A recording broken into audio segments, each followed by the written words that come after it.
موت یعنی ہر ایک نفس غرض یہ ہے کہ ہر ایک جاندار کو موت کا مزہ چکھنا ہے۔ اللہ رب العزت نے قرآن مجید میں ارشاد فرما دیا کہ ہر جاندار کو موت کا مزہ چکھنا ہے۔ میری پیاری ماں اور بہنوں، اب دیکھیے موت کے دو ذائقے ہوتے ہیں، ایک ذائقہ ہوتا ہے میٹھا اور دوسرا ذائقہ ہوتا ہے کڑوا۔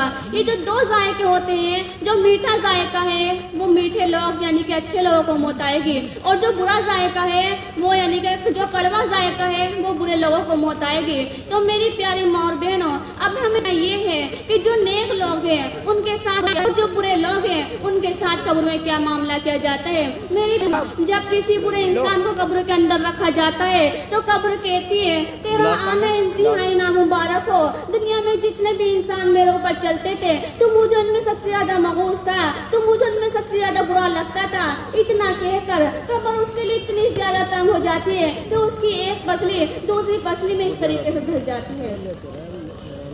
اور میری پیاری ماں اور بہنوں، جب کسی نیک انسان کو قبر کے اندر رکھا جاتا ہے تو قبر کہتی ہے تیرا آنا انتہائی مبارک ہو، دنیا میں جتنے بھی انسان میرے اوپر چلتے تھے تو مجھے ان میں سب سے زیادہ محبوب تھا، تو مجھے سب سے زیادہ پیارا لگتا تھا، تو مجھے سب سے زیادہ پسندیدہ تھا۔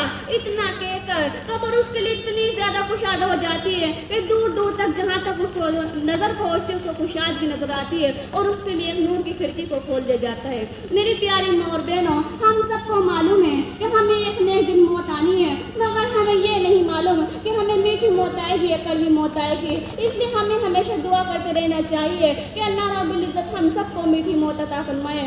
میری پیاری ماں اور بہنوں، ہمیں معلوم ہے کہ ہمیں موت آنی ہے، مگر ہمیں یہ نہیں معلوم کہ جب ہماری موت آئے گی کوئی ہمیں کفن دینے والا ہوگا بھی یا نہیں ہوگا۔ میری پیاری ماں اور بہنوں، دیکھیے ایک شخص کی لاش کو ندی میں پڑے ہوئے دیکھا، اب پولیس والوں نے دیکھا کہ مسلمان نظر آتا ہے، پانچ بستی والوں کے حوالے کر دیا۔ اب اعلان لگایا گیا کہ ایک لاوارث لاش ہے، کوئی اس کے لیے کفن کے لیے چندہ دینا چاہتا ہے تو دے دے۔ چنانچہ کسی نے 1 روپے اکٹھا کیا، کسی نے 2 روپے اکٹھے کیے، اس طریقے سے اس کے کفن کا انتظام کیا گیا۔ اس کی میت پر رونے والے ایک شخص بھی نہیں تھا، اس کو کوئی جانتا جو نہیں تھا۔ اب کچھ دنوں کے بعد پتہ لگا کہ جس وہ ایک بہت بڑا مالدار تھا، اس کے 4 جوان بیٹے تھے، 12 مرد اس کی زمین تھی، بڑے بڑے منگلات تھے، بڑے بڑے محلات تھے۔ اب اس کو کیا خبر تھی کہ جب اس کو موت آئے گی تو اس کو چندے کے پیسے سے کفن دیا جائے گا۔ میری پیاری ماں اور بہنوں، ہمیں معلوم ہے کہ ہمیں موت آنی ہے، مگر یہ نہیں پتا کہ کوئی ہمیں کفن دینے والا ہوگا بھی یا نہیں ہوگا۔ میری پیاری ماں اور بہنوں، دیکھیے امام غزالی رحمۃ اللہ علیہ نے کتنی اچھی مثال لکھی ہے کہ ایک بادشاہ ہے، بادشاہ اپنے وزیر سے کہتا ہے کہ وزیر یہ میری ایک ٹوکری ہے، اس ٹوکری میں تجھے اچھے اچھے پھل توڑ کر لانے ہیں، اور جو میرے باغ ہے، میرے 7 باغ ہے، ان میں سے صرف ایک ٹوکری بھر کر لانی ہے۔ اب وزیر کہتا ہے کہ یہ بہت معمولی سی بات ہے کہ 7 باغ ہے اور صرف ایک ٹوکری بھر کر لانی ہے، یہ کام تو میں بہت آسانی سے کر دوں گا۔ اب دیکھیں کیا کتاب میں ہوتا ہے تو دیکھتا توڑوں پر سوچتا ہے کہ جب یہاں اتنے اچھے پھل ہیں تو اگلے درجے میں اس سے زیادہ اچھے پھل ہوں گے۔ جب وہ دوسرے درجے میں پہنچتا ہے تو سوچتا ہے تو اس سے اگلے درجے میں پہنچ لوں گا۔ یہ کہتے کہتے وہ 6 درجے میں پہنچ جاتا ہے۔ جب وہ 6 درجے میں پہنچتا ہے تو اس باغ میں دیکھتا ہے کہ بہت خوبصورت اور شاندار پھل ہے۔ دل چاہتا ہے کہ یہاں سے توڑوں، پر سوچتا ہے کہ نہیں، آخری والے درجے توڑوں گا۔ جب وہ 7ویں باغ میں پہنچتا ہے تو دیکھتا ہے کہ وہاں پر کوئی پھل ہی نہیں ہے۔ اب وہ اتنا زیادہ ناراض ہوتا ہے کہ میں بادشاہ کہوں گا۔ میری پیاری ماں اور بہنوں، اسی طریقے سے ہم ہیں جو وہ ہم ہیں ہماری زندگی ہے۔ نماز آج سے نہیں کل سے پڑھ لیں گے، روزہ آج سے چلے گے، ہم کوئی نہیں فرمایا کہ ملک الموت جب تو آنے سے پہلے کوئی قاصد یا کوئی پیغام بھیج دیا کر۔ تو ملک الموت نے کہا اے اللہ کے رسول، میں پیغام تو بھیجتی ہوں مگر لوگ میرے پیغام کو سمجھتے ہی نہیں ہیں۔ کسی کی آنکھوں کی بینائی کا کمزور ہو جانا یہ بھی موت کا پیغام ہے، کسی کے داڑھ میں کیڑے کا لگ جانا یہ بھی موت کا پیغام ہے، کسی کے جسم میں قوت و بازو کا نہ رہنا یہ بھی موت کا پیغام ہے، کسی کے بالوں کا سفید ہو جانا یہ بھی موت کا پیغام ہے۔ اے اللہ کے رسول، میں پیغام تو بھیجتی ہوں مگر لوگ میرے پیغام کو سمجھتے ہی نہیں ہیں۔ وہ دنیا میں اتنی زیادہ مصروف ہو چکے ہیں، وہ دنیا کی رنگینی میں اتنی زیادہ بھول چکے ہیں کہ انہیں میری صبح بولا تھا ان سے، کل بھی بولا تھا کہ ہمیں ایک دن مر جانا ہے اور مر کے اللہ رب العزت کو منہ دکھانا ہے۔ موت ایک ایسی اٹل حقیقت